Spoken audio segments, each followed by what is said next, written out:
भाऊ, आज 30 तारीख भव्य मोर्चाचं आयोजन संघटनेकडून आपल्या आयोजक कडून केलेलं आहे. काय सांगाल, काय मुद्दा आहे आणि काय मागणी आहे? माझं नाव गुरुदास बावणे, मी सामाजिक कार्यकर्ता आहे आणि आज आमचा मोर्चा व कड आरक्षणाच्या उपवर्गीकरणासाठी हा आम्ही आज मोर्चाचं या ठिकाणी भव्य आयोजन केलं आहे. आणि या ठिकाणी पूर्ण विदर्भातून सर्व समाज बांधव, मागासवर्गीय 58 जातीतले सगळे समाज बांधव या ठिकाणी आज मोर्चाकरिता आलेले आहे. आणि महाराष्ट्र सरकारला आम्हाला या मोर्चाच्या माध्यमातून त्यांना ताकद दाखवायची आहे की आमच्या मागासवर्गीयांना खरोखर आज आरक्षणाची गरज आहे. त्याकरिता आम्ही आजच्या या मोर्चाचं आयोजन केलं आहे. जे आरक्षण आहे त्यासाठी काय आपलं पाऊल आहे समोर? अबकड आरक्षण हे 1 ऑगस्ट 2024 रोजी सुप्रीम कोर्टाने आदेश जाहीर केला आणि त्यानंतर महाराष्ट्र सरकारला या आरक्षणासाठी जाहीर करावं बा अशी सुप्रीम कोर्टाची भूमिका होती. परंतु महाराष्ट्र सरकारने अजूनपर्यंत हे आरक्षण जाहीर केलं नाही. त्याकरिता महाराष्ट्र सरकारला वारंवार आम्ही जाणीव करून देण्याकरिता या मोर्चाचे आयोजन करत आहोत. जर मागणी पूर्ण झाली नाही तर याच्यानंतर आपलं काय पाऊल राहणार समोर?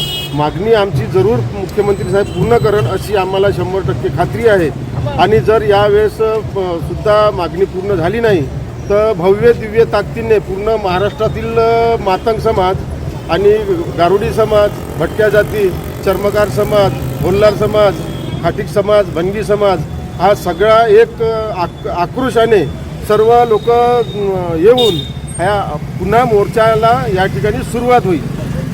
वंचित जे आहे समाज आहे त्यांच्यासाठी काय पाऊल राहणार आहे? वंचित घटकातला जो समाज आहे या वंचित घटकातल्या समाजाकरिताच या वर्गीकरण गरजेचं आहे. त्याकरिताच हा मोर्चा आहे. जो मागं पडलेला समाज आहे आणि 59 जातीपैकी 58 ज्या जाती आहे या 58 जाती अति मागासवर्गीय आहे आणि या सगळ्या जातींना आरक्षणाची गरज आहे. जेणेकरून शाहू महाराजांचं स्वप्न पूर्ण होईल, डॉक्टर बाबासाहेब आंबेडकरांचं स्वप्न पूर्ण होईल, छत्रपती शिवाजी महाराजांचं स्वप्न पूर्ण होईल. कारण की या सर्व महान पुरुषांची एकच भूमिका राहिली आहे की माझा मागं असलेला समाज हा सर्व ताकदीने सर्वांची बरोबरी करेल असं एक त्यांचं स्वप्न होतं.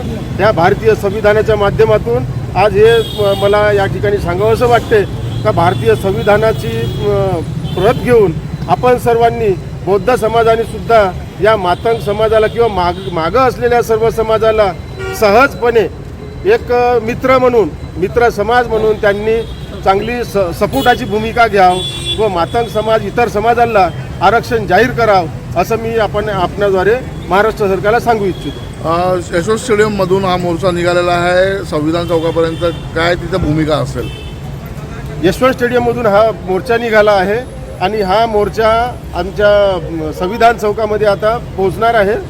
आणि त्या संविधान चौकामध्ये आमचे सर्व समाजातील ज्येष्ठ नेते आणि वरिष्ठ कार्यकर्ते सर्व त्या ठिकाणी पोहोचले आहे. त्यांच्या माध्यमातून महाराष्ट्र सरकारला व सर्व समाज बांधवांना आम्ही जागृत करण्याचा प्रयत्न करीत आहे. गणेश सीतारामजी ढोके, साहित्यरत्न अण्णाभाऊ साठे मातंग समाज संस्थेचे मी अध्यक्ष आहे, भंडारा जिल्हा. आणि आज जो मोर्चा ठेवलेला आहे हा अबकडच्याबद्दल की समाजावर होणारा अन्याय, समाजामध्ये खूप मागासवर्गीय असलेले आमचा समाज यांची प्रगती झाली पाहिजे आणि आमच्या मागण्या पूर्ण करतील असं आम्हाला आशा आहे. तरी मी भंडाऱ्यावरून आम्ही 150 ते 200 लोक गाड्या करून आलेले आहोत आणि ह्या आमच्या मागण्या सरकार पूर्ण करेल अशी आमची इच्छा आहे. धन्यवाद. मी प्रीतम पिंटू वानखडे, जलालखेडा तर्फे कामते समाज बांधवांना शुभेच्छा देतो. आणि मला असं वाटते की कामते मातंग समाज खूप मागासलेला असल्याकारणाने अबकड वर्गीकरण होणे अपेक्षित आहे. कारण तो समाज जो बांधव आहे तो खूप मागासलेला आहे आणि कामते स्पर्धा परीक्षेमध्ये तिकीट नसल्या कारणाने वर्गीकरण अबकड होणे अपेक्षित आहे.